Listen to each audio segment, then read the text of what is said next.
নমস্কার বন্ধুরা, আরও এক নতুন ভিডিওয়ে তোমাদের সকলকে স্বাগত।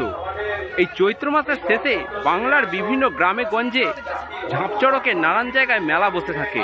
তো সেরকমই একটা মেলা দেখতে আজকে চলে এলাম কানলার বাগনাপাড়ায়। তো এখানে মেলা কীরকম কি হচ্ছে সবই আমি নিজে দেখবো এবং তোমাদেরকে এই ভিডিওর মাধ্যমে ঘুরে দেখাবো। তো চলো ভিডিওটি শেষ পর্যন্ত দেখতে থাকো আর সঙ্গে থাকো, জুড়ে থাকো হ্যাপি জার্নি উইথ অয়ন চ্যানেলে। হাওড়া কাটোয়া লাইনের বাগনাপাড়া স্টেশনে নেবে স্টেশনের একদম সামনেই হচ্ছে এই চড়ক মেলাটি। এখানে এক ভয়ঙ্কর চড়ক মেলা হয়ে থাকে। কিছুক্ষণের মধ্যেই এখানে এবার চড়ক গাছ পোঁতা হবে, তারপর সন্ন্যাসীরা সকলে স্নান করে এখানে এবার যে চড়ক মেলার যে অনুষ্ঠানটা সেটা এবার সূচনা হয়ে যাবে। তো চলো ভিডিওটা দেখতে থাকো।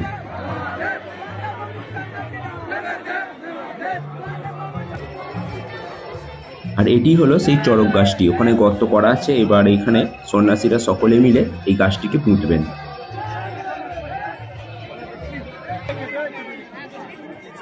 এখানে দেখো ভগবানের কাছে পূজা অর্চনা চলছে, আর তার ঠিক পাশেতেই যে চড়ক গাছ পোতা হবে সেই গর্তটা করা হয়েছে, সেখানেও সন্ন্যাসীরা তাদের পূজা অর্চনার যে সমস্ত নিয়মবিধি আছে সেগুলো সেরে ফেলছেন।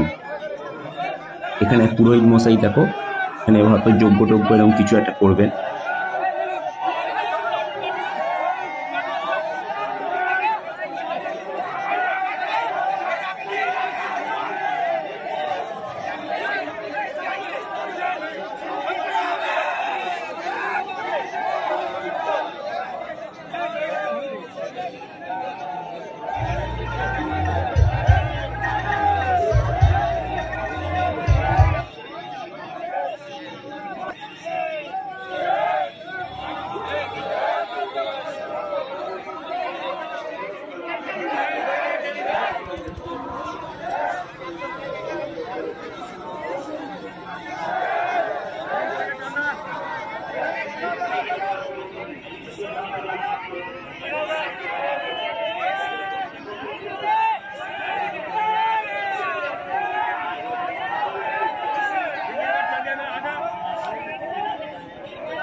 চড়ক গাছ পোঁতা হয়ে গেছে। এবার সমস্ত সন্ন্যাসীরা ঠিক রেল লাইনের অপর পাশে যে পুকুরটি রয়েছে সেখানে সকলে স্নান করতে যাচ্ছেন।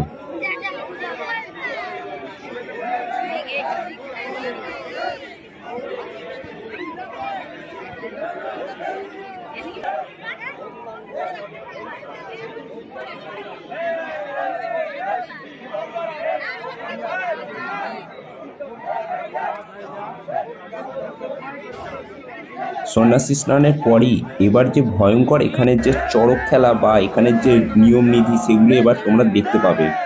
দেখো এখানে একদম যে লোহার যে শিক আছে সেগুলো একদম পিঠেতে ঠোঁটেতে সমস্ত সন্ন্যাসীদের যে যেমন মানত করেছেন তাদের সেরকম করা হচ্ছে। মূল সন্ন্যাসী তাদের পিঠেতে এইভাবে পুড়ে দিচ্ছেন। সবই বাবার এখানে মহিমা।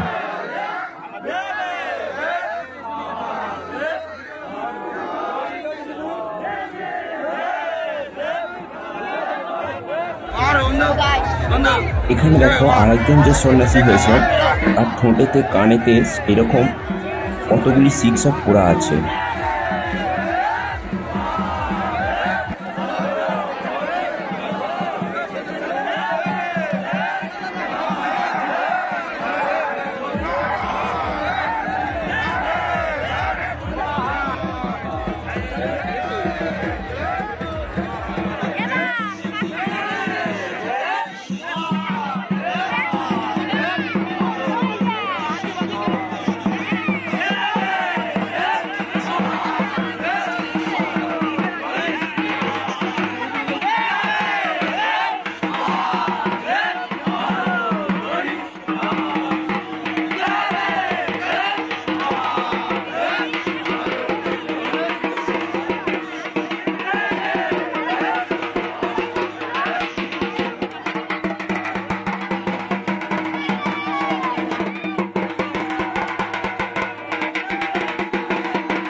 বন্ধুরা, আজকের এই ভিডিওটা তোমাদের কেমন লাগলো অবশ্যই কমেন্ট করে জানিও। ভালো লাগলে অবশ্যই লাইক করো এবং বন্ধুদের শেয়ার করো।